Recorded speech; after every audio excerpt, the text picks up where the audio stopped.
Сәлеметсіздер ме? Бүгінгі сабақта біз нөлден өзгеше а саны берілетін болса, онда оның 0 дәрежесі 1-ге тең екендігін дәлелдейік. Дәлелдеу.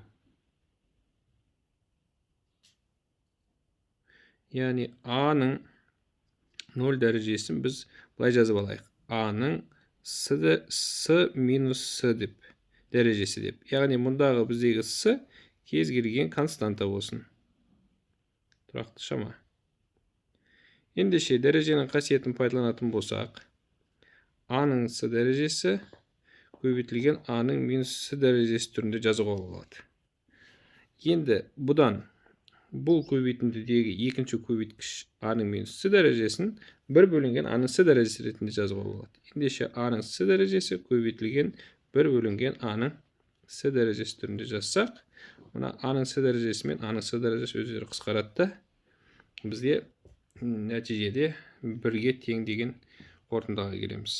Дәлелдеу керегі де осы еді. Жақсы сау болыңыздар.